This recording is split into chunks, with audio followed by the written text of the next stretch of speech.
Okay, so this is a transaction. This man is calling me a slave again.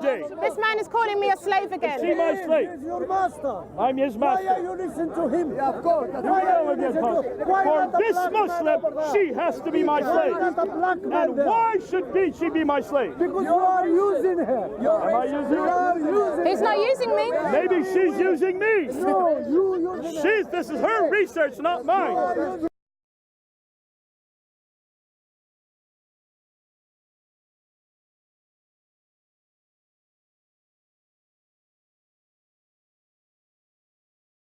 Let's continue on. So, there's a lot of places where Muslims have told me that Muhammad told Muslims to treat his slaves kindly. Kindly, this is what he said in some places. But let's look at how he actually treated them. Let's see how Muhammad treated his slaves. We're looking at Abu Dawood, book 4, number 1814. Narrated Asma bin Abu Bakr. We came out performing Hajj along with the Apostle of Allah. And when we reached Al-Raj, the Apostle of Allah alighted, and then we also alighted. Aisha sat beside the Apostle of Allah, and I sat beside my father, Abu Bakr. The equipment and personal effects of Abu Bakr and the Apostle of Allah were placed with Abu Bakr's slave on a camel. So the property of Abu Bakr and Muhammad was placed with the slave. Abu Bakr was sitting and waiting for his arrival, the slave's arrival. He arrived, the slave arrived. And he had no camel. He had no camel with him. He had no camel with him. So where is your camel? Where is your camel? This is the question. What did the slave say? The slave said, I lost it last night. And then Abu Bakr says, there was only one camel, and even that you lost. He then began to beat him while the Apostle of Allah was smiling. This is what Muhammad said. Look at this man who is in the sacred state. What is he doing? So he was actually smiling. Muhammad was smiling while the slave was being beaten. He allowed the slave to be beaten. Muhammad didn't stop it. Is that the example that we want today? No. Is Muhammad a good example for the 21st century? No. Not at all. And yet that's exactly what we're reading here. That is the Bible. Oh, I can't wait to get to the Bible. We're going to have to wait a little bit though, okay?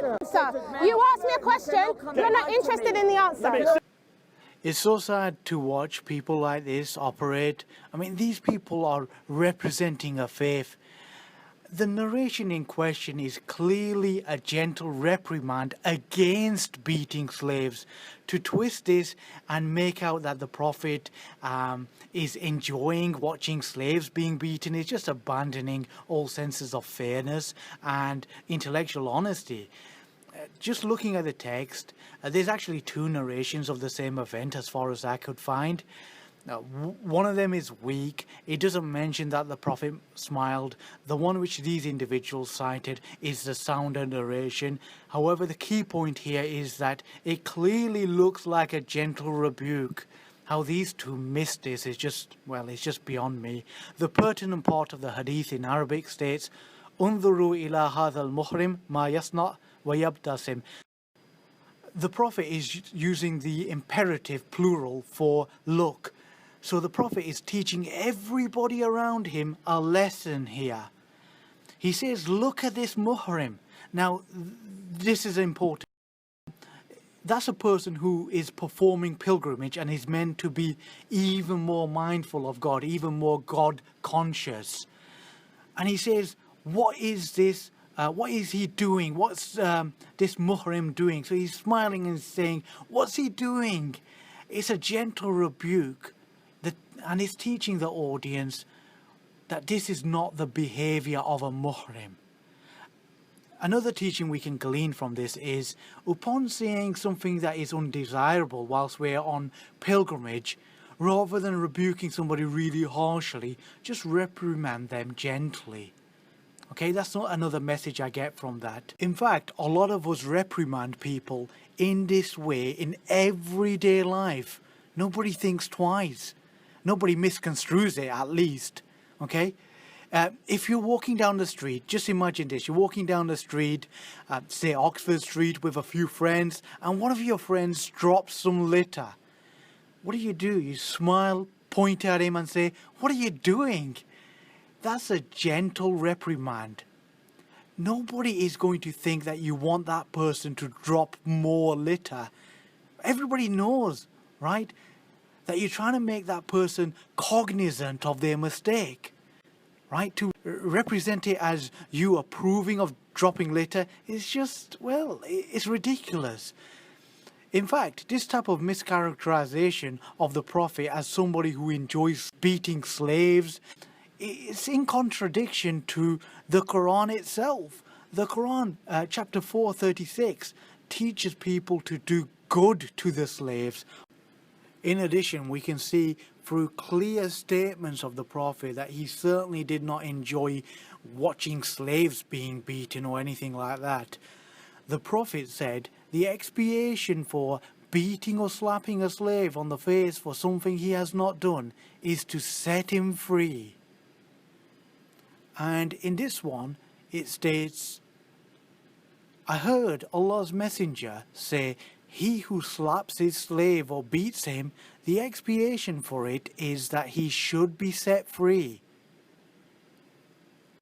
Abu Masud said, "I was beating a slave of mine when I heard a voice behind me.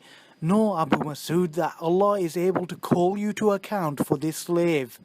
I turned around and there was the Messenger of Allah. May Allah bless him and grant him peace. I said, "Messenger of Allah, he is free for the sake of Allah." He said, "If you had not done this," he said, "if you had not done that, the fire would have touched you, or the fire would have burned you."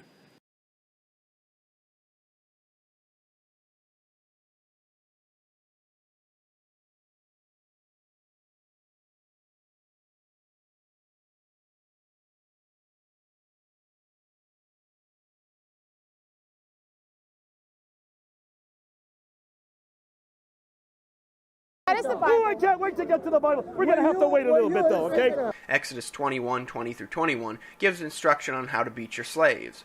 If a man beats his male or female slave with a rod and the slave dies as a direct result, he must be punished, but he is not to be punished if the slave gets up after a day or two, since the slave is his property. You can thrash them within inches of their lives, but make sure you don't directly kill them. That is the Bible. Oh, I can't wait to get to the Bible. We're going to have to wait a little bit, though, okay?